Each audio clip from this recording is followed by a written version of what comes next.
Hey everybody, I wanted to fill you in on some projects that I'm trying to work on and I need your help with. First of all, a podcast is just part of what I would like to do. What I really want to do is create some really cool Mormon history documentaries.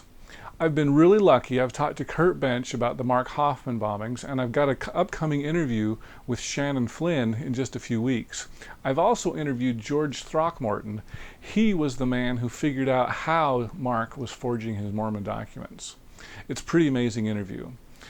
You've probably heard that I've talked with Paul Reeve. I've also interviewed Russell Stevenson and Newell Bringhurst, three of the premier experts on Black Mormon history, and I have an upcoming interview with Greg Prince. I'm really excited to do this stuff. I really want to put together some really amazing documentaries, and so here's what I need for your help. As you know, I've put together several transcripts like this one. This is our latest one with Jim Van Cannon. I've also got David Rosenvall with his Book of Mormon Geography Theory. I'd like to actually interview other people like Rodney Meldrum and some other people about Book of Mormon geography. Here's the Paul Reeve interview I mentioned earlier. We've got Dr. Richard Bennett on the evolution of temple worship. I'm going to be talking to Greg Prince about that a little bit. I've got Brian Hales. Talk to him about polygamy. I want to interview Dan Vogel, Craig Foster, some other polygamy experts. Darren Smith, he knows a lot about modern day racism within the LDS Church, as well as Kurt Bench, who I mentioned earlier. So what I'm doing this month, in the month of September, from between September 1st and September 15th, all of these books, they're normally about $12. I've cut the price in half to just $6. So get your copy. It'll really help me out. I'm also going to be putting a promotion on Kindle if you like the digital version better. Those are going to be half price as well. They're normally $10, they'll be $5. So you can get a print book for $6 or a Kindle version for $5. And we're going to do this special for 2 weeks. I'd really like to see if we can get some support and build up some of these resources. I was talking with a friend today, and I've actually got interviews scheduled. If I only do them every 3 days, I've got interviews scheduled through March. If you guys can help me out, I might be able to get on a little bit faster schedule in releasing some of these. And so I'd really appreciate your help. So thanks again for listening, and I hope you enjoy the next interview. We're continuing our discussion with Dr. Ugo Perego. Last year at the Mormon History Association meetings, he made a lot of news when he announced the official test results of his test on paternity of Josephine Lyon. Josephine was married to Windsor Lyon but sealed to Joseph Smith, and there has been some question as to whose daughter she really was. Was it Windsor or was it Joseph? Check out our conversation. It was a difficult test to do. It was a difficult question to answer. Josephine is a girl. So you have the strongest historical case because Josephine's mother made a confession on her deathbed. Mm-hmm. Okay. Sylvia, yes. Sylvia made. So on her deathbed, she takes Josephine and she say, "You are Joseph Smith's daughter," right? This is done toward the end of the 19th century. So Joseph Smith died in 1844. The sealing, the conception, the eventual intercourse, having the child, whatever that is, had happened before 1844. Okay. Now Sylvia is about to die. We are toward the end of the 19th century. I don't remember the exact day, but I think we are about 1870, 1880, around there. She is her time to pass the veil, right? And she is now approaching the daughter for the first time and telling her, "You're the daughter of Joseph Smith, not the daughter of Windsor Lyon, who is the man that raised you." Josephine does not record this one until the beginning of the 20th century. I believe it's like 1920 when she actually makes 40 years later. We're talking about 80 years, but 40 years later after the confession, 80 years later after the, and so she is making this affidavit after that. So, and all in old age, and everything, and we don't have any of these people to ask, "What do you mean with this?" We only have these statements, and that has puzzled historians for over 150 years. Is Josephine the biological daughter of Joseph Smith or not. The circumstantial evidence would say yes, she's totally, the confession, the affidavit, but there could also be other explanation. I just told you, the Parley P. Pratt spiritual children, these children are Joseph. When? In the eternity, right? So she's a daughter. She does not have the Y chromosome of Joseph Smith. And that's all I had to play with. I only had a very accurate Y chromosome profile, and I used it to answer 6 cases of sons. Okay, 6 cases. 5 of them are published. 1 of them is not published. Actually, there are 2 of them that are not published, but 1 of them is a little bit iffy. So I don't know if it'll ever get published or not. Don Bradley was the one that involved me with that, and at the end we kind of dropped the ball on it. And now I'm doing another one, the one that I sent yesterday. They're all sons. The Orsonide, the one I told you. They're all sons. Y chromosome. Can you briefly just mention who these sons are? If I remember them, this. So Moroni Pratt was the first one, and with Moroni Pratt we did Orison Smith, which allegedly was the son of Fanny Alger, the first polygamous union. Oh, yeah. But the circumstantial evidence is very weak to place Orison with Fanny and Joseph Smith. Is mostly based on a family tradition. The descendant thing that this guy that was born in Hancock County, was Fanny Alger's, and he's Fanny Alger's son, but they placed him with Joseph Smith, but there is no other line that I can test or anything. So I say the test says no, but I also say that out of all the cases I tested, it's like the weakest genealogical link to that. So then we had Oliver Buell, and Fawn Brody uses a picture of actually Oliver Buell and compare it to Joseph Livingston's picture. So that would be Alexander Hale or Joseph Smith III, and he says that they look all alike, and then we have Mosiah Hancock. So Mosiah, Oliver, Moroni, Orison, and the 5th one is I can't remember the 5th one. That's good. But they've both been published. One was published in the John Wilmer Journal, and the other one was published in the in the Journal of Mormon History. 3 cases in one and 2 cases in the other. It was single articles, or 2 articles, you get 5 of them. And then I did one on John Hancock and Alonzo Smith, I believe was the name. His name was John Hancock, like the Declaration of Independence? I think was John. Oh, wow. I think, yeah. And it's an interesting story, the one of John, because the father was Levi Hancock, and I don't remember the mother right now. You didn't give me enough. I didn't know what we were going to talk about it, so I didn't go look read my articles. These articles have been published over 10 years ago.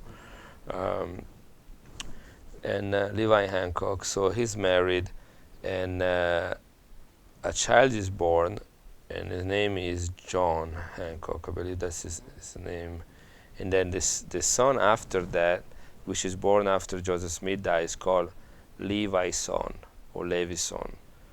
And Fawn Brody says it's been called like that as if the father, Levi, want to make a statement that this is my son, while the other one wasn't. I think that's how I remember the whole story and how they justify. But anyway, all the cases turn out to be negative. None of them are Smith. And in many cases, when I was able to test additional lines of these individuals, I was able to actually prove that they were either, a Pratt, a Buell, a Hancock, So in many of these cases, we confirmed that. But Josephine was a problem. Joseph was a problem. I can take 2 people, 2 descendants, and test them, and I'll know about 100% sure if they are or not. They are or they aren't the descendant of Joseph Smith, the sons of Joseph Smith. With Josephine, I began collecting samples as early as 2000, I believe was it, 2000, 2001. And we were collecting samples because Josephine had still grandchildren that were alive very old. But we didn't have the technology to answer that question. So I was getting my hands ahead, putting my hands forward. Is that what you say? Forward? Yeah. Is that what you say? Getting ahead of the game a little bit. Huh? Ahead of the technology. Like, just like, let's preserve the samples. Let's build a database. I had 120 descendants of Josephine that gave a DNA sample. And their genealogy, I knew how they were connected. Josephine had a lot of children, and I had many different lines represented. Very beautiful horizontal family, make a great genetic study, but not technology to do it. We were stuck at the Y chromosome and the mitochondrial DNA at that time. And then when the technology finally started coming around, all the Sorenson data was sold to Ancestry.com. And I was given word at that time by some individual that were involved with the process that I could still access that information, that data, once it moved. Because these are samples that are collected and frozen, but not the genetic data has been produced, so you still need to run the data. So it's not that I have the data saved on a hard drive. We didn't have the technology to run and process that data yet. And so all at once, I lost all the samples that I had, all of it. 10 years of work of collecting this samples. Because the company was sold. The company was sold. Oh, and that must have been heartbreaking. It was, so at that time, two things happened. I lost control of the data. It was given to Ancestry. Very soon I understand that it was going to be very difficult. I tried a lot of different approaches to get the data back. In the meantime, I'm no longer working with Sorenson. Sorenson company doesn't exist anymore, so I do not have access to a lab through them anymore. And I'm relocating to Italy, so I have to start anew everything with my family in a different country. And it's been probably 2, 3, 4 years that I absolutely did not even touch this case study anymore. I mean, I had no data, right? What do I do with it?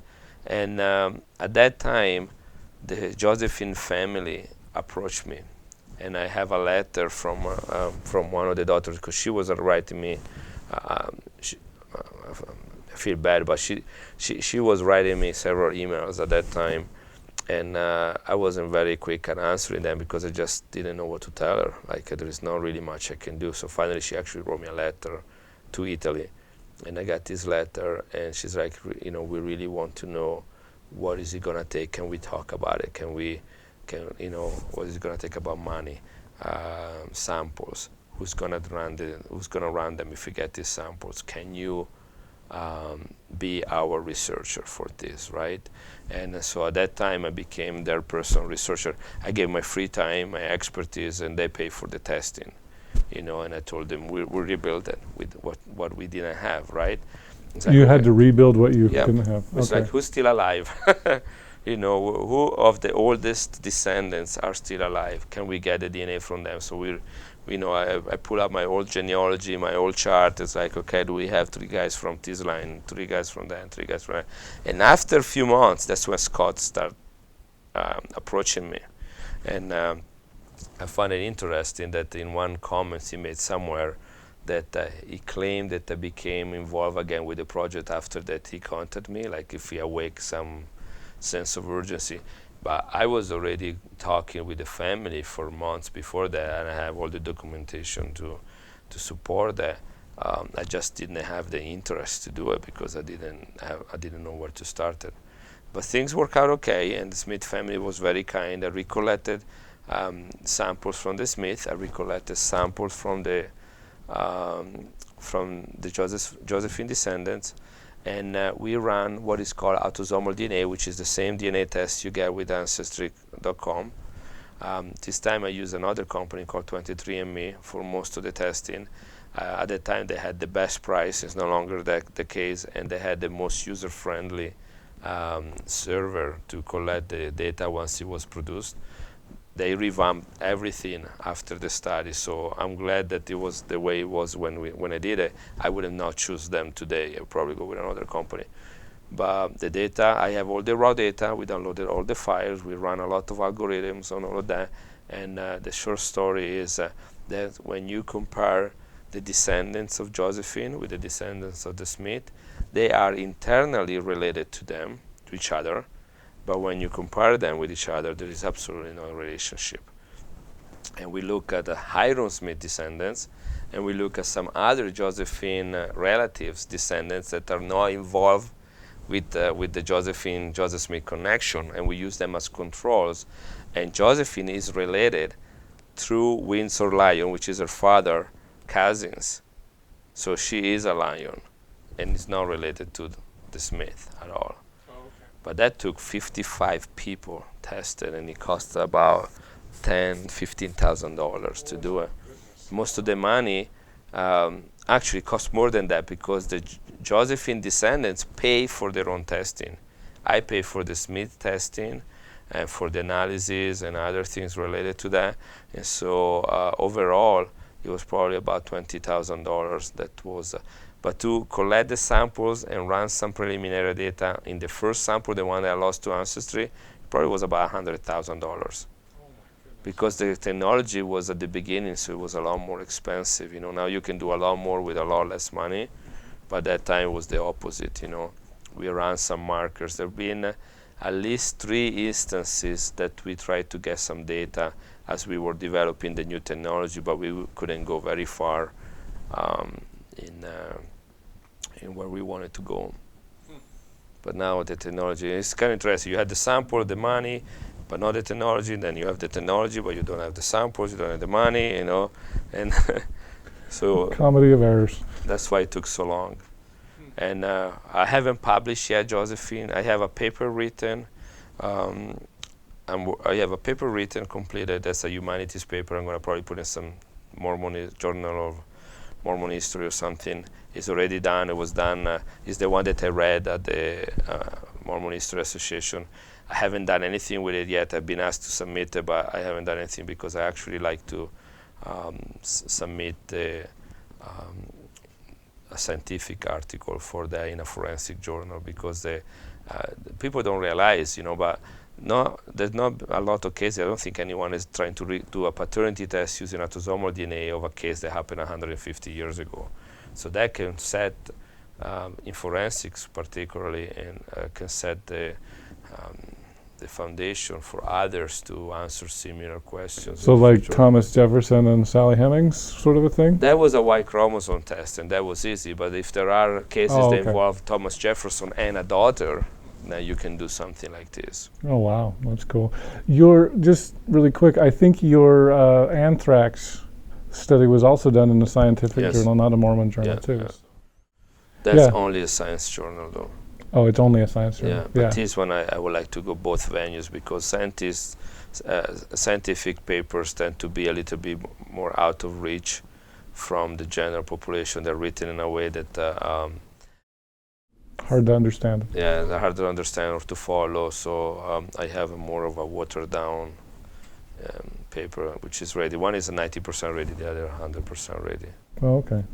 You'll have to let me know when those come out. That'd be cool. Well, hopefully soon. It's been a busy year, and definitely summer is not. It's not giving me a lot of time, but. Well, that's cool. I hope you enjoyed our conversation with Dr. Ugo Perego. It's the nature of scholarship to have people disagree with you. In our next conversation, we'll talk about one of Ugo's critics. He wanted a lot more interaction that I allowed him to have. I'm sorry if he feels like I dismiss him or what's the word? You know, kind of. Blew him off.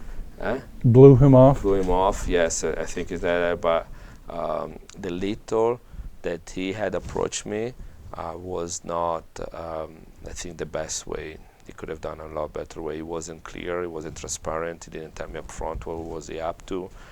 His Sandstone presentation, I wasn't there, but I had several friends that went to it, took pictures, and he was not the nicest guy in my regards. And if this is how you want to work together, click here to subscribe. Click here for a transcript, and over here you'll see some other videos that we've done here on YouTube. We hope you'll use this as a valuable resource to learn more about Mormon history.